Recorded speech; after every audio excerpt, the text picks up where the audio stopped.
listen carefully, because what I'm about to share with you is not another self-help talk. It's not another think positive and everything will work out kind of video. Here's the thing. What I'm about to show you is the actual difference between staying completely stuck in your life and stepping into a reality that feels almost unrecognizable compared to where you are right now. Most people hear the return and they think, oh, this is about healing, about growing, about becoming something new. And it's not. The return is about seeing through what you were never meant to be in the first place.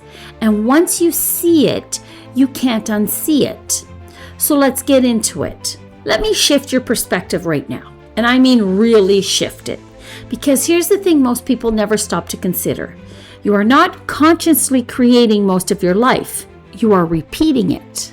Your thoughts, your reactions, your emotional triggers, they are not original.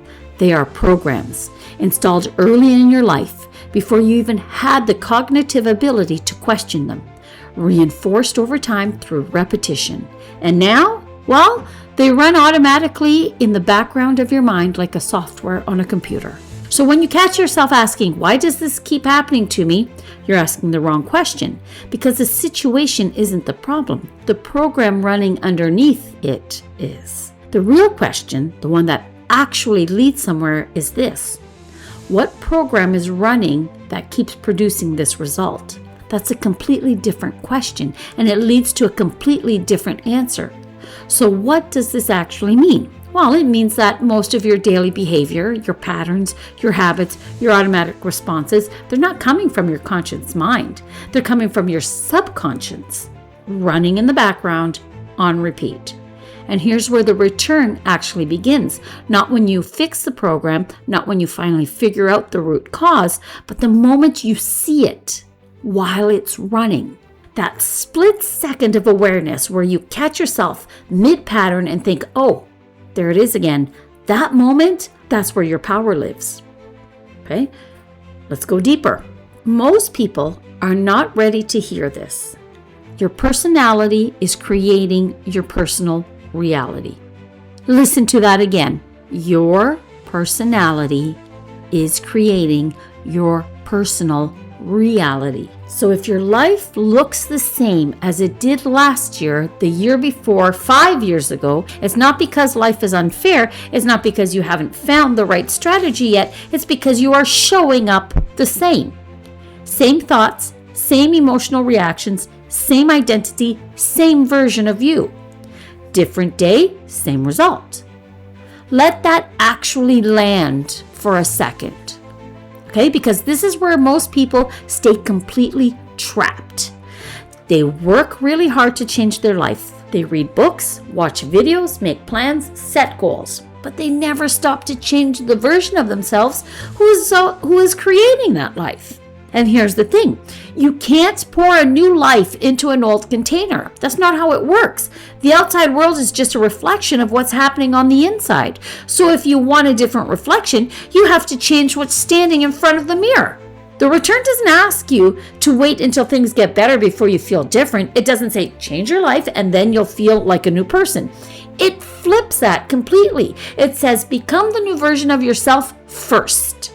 Feel it, think from it, act from it, and watch how the external world starts to reorganize around that. Okay, so here's where it gets really practical. Because everything we've talked about so far is great in theory, but how does it actually work in your real life? Well, here's the thing. The return is not some destination you arrive at one day. It's not waiting for you somewhere out in the future. It's not a weekend retreat or a breakthrough moment you have to chase, okay? It happens in a moment, a very specific, very ordinary moment. The moment you catch yourself reacting unconsciously. The moment you notice you're running the same limiting thought you've had 1,000 times before. The moment you feel that same familiar emotion start to pull you back in, and instead of following it like you always have, you pause, even just for a second, and you see it for what it actually is. Not a truth, not a fact, not who you are.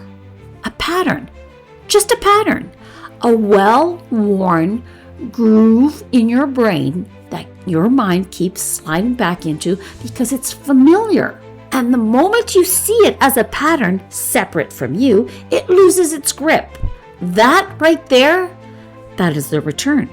Not some big dramatic transformation, just a pause, a recognition, a moment of clarity in the middle of an old pattern.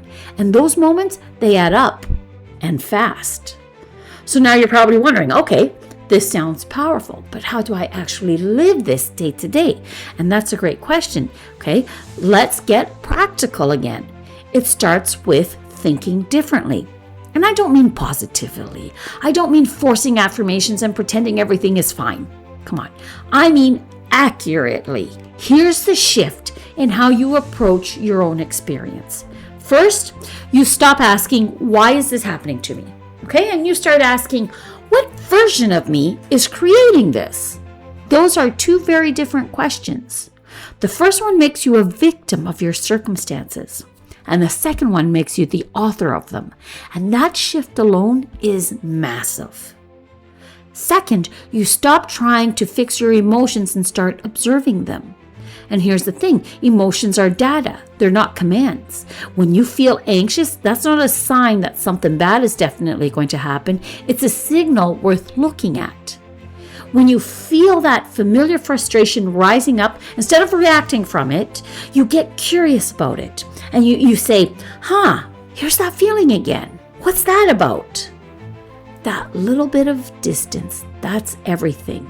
Third, you stop chasing change on the outside and you start embodying it on the inside. Because here's the truth that most people walk right past. You don't get what you want. You get what you consistently are. And I want you to listen to that again real slow. You don't get what you want. You get what you consistently are. So if you're consistently anxious about money, your behavior, your decisions, your energy, it all reflects that. And it keeps producing the same result. But if you start embodying the version of you who is resourceful, grounded, and capable, well, your behavior shifts. Your decisions shift, your results shift. Not because the universe is magic, but because you are literally showing up differently, and different inputs produce different outputs every single time. Okay, now let's make this super concrete. I know sometimes this kind of work can feel very abstract, very up in your head. And what you actually need is something you can use tomorrow in the AM. So here's what the return looks like in your actual everyday life. You wake up and the first thing that hits you is worry about something you can't control. Old version of you, you follow that thought. You spiral. You let it color the whole day. Well, the return?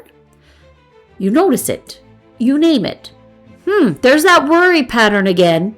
And you consciously choose a different thought to step into. You're in a conversation and someone says something that triggers you. Old version of you, you react. You say something you regret and you carry the tension for hours. Well, the return, you feel the trigger. And before you respond, you pause. Even just 3 seconds. You choose your response instead of defaulting to your reaction. You catch yourself doubting yourself right before something important. The old version of you, you believe the doubt, you shrink, you play small. Well, the return, you recognize it as the old pattern trying to keep you safe in a familiar box, and you take that action away. And here's the thing, none of this requires perfection.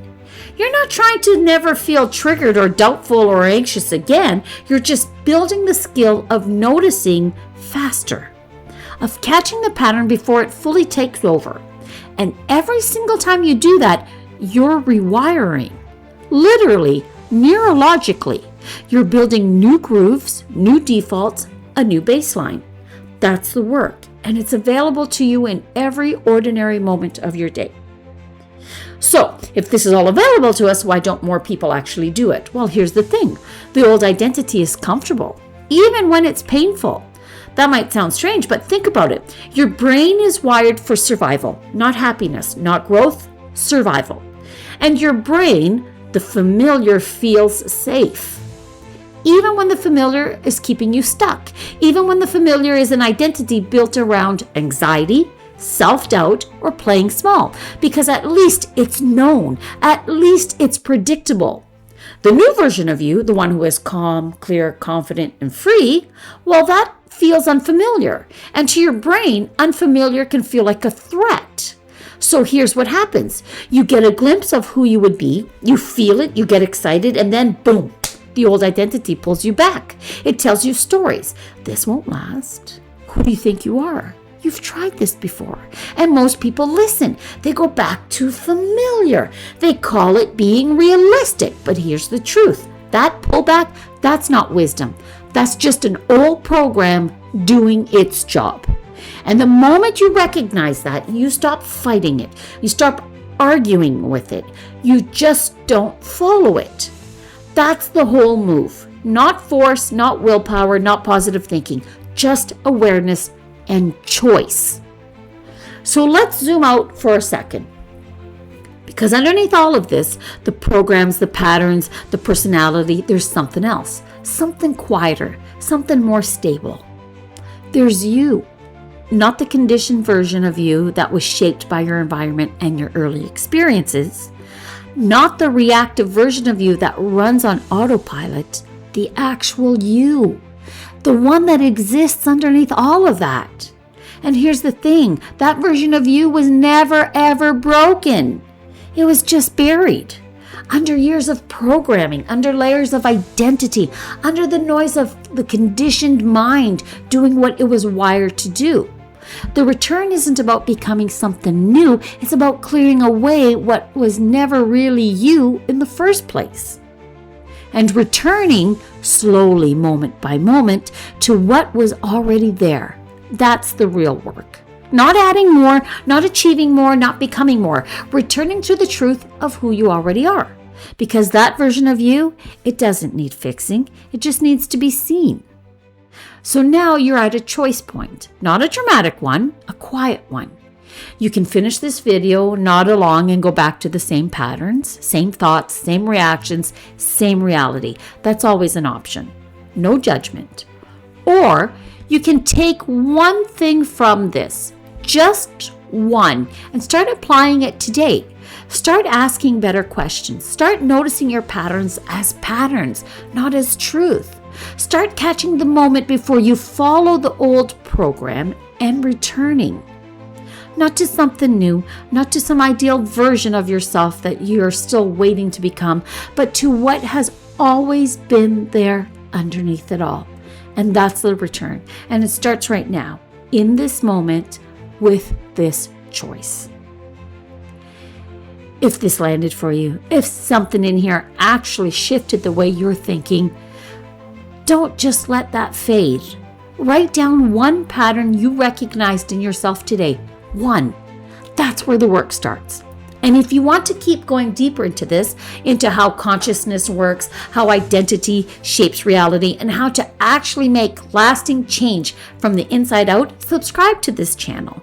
Because that's exactly what we do here. No fluff, no toxic positivity, no shortcuts. Just the real work of waking up to who you actually are and learning to live from that place. Thank you again for joining me, and I'll see you on the next one.